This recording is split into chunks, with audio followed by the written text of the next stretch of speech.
नमस्कार दोस्तों, सनातनी टेल्स बाय राज में आप सभी का स्वागत है। आज मैं आपको कार्तिक मास के महत्व की एक कहानी सुना रही हूँ।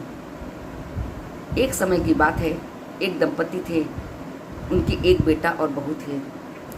बहुत ही अच्छे से वो लोग सुखपूर्वक अपना जीवन व्यतीत कर रहे थे। एक बार उनके मन में विचार आया कि क्यों ना इस बार कार्तिक मास में गंगा स्नान करने काशी चला जाए। यह सोचकर पति पत्नी ने अपनी बहू से कहा कि इस बार हम लोग काशी जाएंगे गंगा स्नान के लिए। बहू सोचने लगी कि ये लोग कितने पुण्य कर्म किए हैं जो गंगा स्नान का सौभाग्य इन्हें प्राप्त हो रहा है। कुछ दिनों बाद कार्तिक मास में वो लोग बनारस जाने की तैयारी करने लगे। बहू अपनी सास को तैयारी करते हुए देख रही थी। वो सोच रही थी कि मेरी सास कितनी सौभाग्यशाली हैं जो इनको गंगा जाने का पुण्य प्राप्त हो रहा है, और अपने कर्मों के बारे में सोच रही थी कि काश मैं भी जा पाती। ये सोचकर बहुत दुखी हो रही थी। फिर अपने सासू माँ से उसने कहा कि माँ जी, खूब अच्छे से आप तीर्थ यात्रा करिएगा, खूब अच्छे से स्नान करिएगा और आपकी यात्रा मंगलमय हो। यह कहकर बहू ने अपने सास ससुर को विदा कर दिया। सास ससुर काशी पहुँचे, कई मंदिरों को दर्शन किए। फिर अगले दिन वो सुबह ही गंगा स्नान के लिए चल पड़े।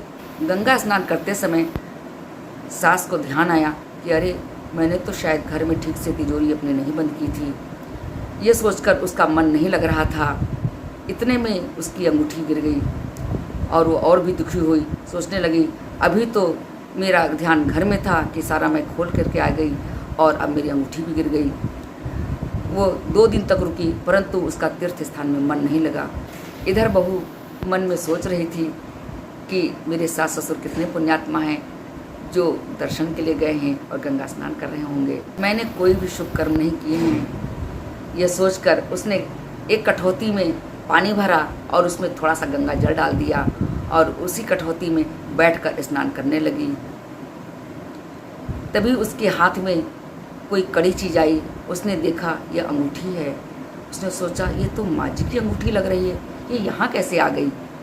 उसने अंगूठी उठाकर अलमारी में सुरक्षित रख दिया। 2 दिन बाद उसके सास ससुर वापस आए तो उसने पूछा, माँ बाबूजी, आपकी यात्रा कैसी रही? आप लोग वहाँ पर ठीक ठाक से तो थे? सासू माँ बोली, क्या ठीक ठाक से थे, पूरे समय मैं चिंता में ही थी क्योंकि गंगा स्नान करते समय मेरी अंगूठी गंगा जी में गिर गई थी। बहू फ़ौरन कमरे में गई और अलमारी से वो अंगूठी निकाल लाई जो उससे कठौती में नहाते हुए मिली थी।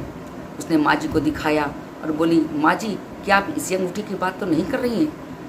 माँ की आंखें खुली रह गई। उन्होंने कहा कि हाँ, यही अंगूठी है, ये तो लेकिन गंगा जी में गिरी थी। तब बहू ने कहा, माँ जी, आप जब गंगा स्नान वहाँ कर रही थी, मेरे मन में भी विचार है कि मैं क्या करूँ, तो मैंने कठौती में पानी भरा और उसमें थोड़ा सा गंगा जल डाल लिया। उसी में मैं स्नान करने लगी। स्नान करते समय मुझे ये अंगूठी मिली।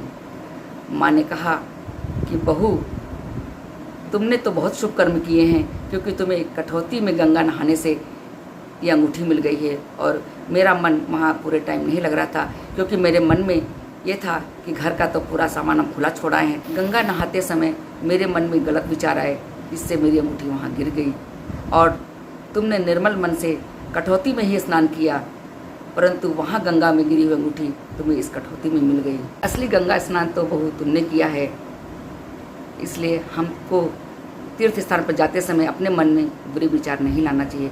हमें निर्मल मन से तीर्थ यात्रा करना चाहिए। नकारात्मक सोच से हमारे तीर्थ सफल नहीं होते हैं। आगे भी ऐसी कहानियाँ सुनने के लिए हमारे चैनल को लाइक करिए, सब्सक्राइब करिए। जय श्री राम, जय जय श्री राम।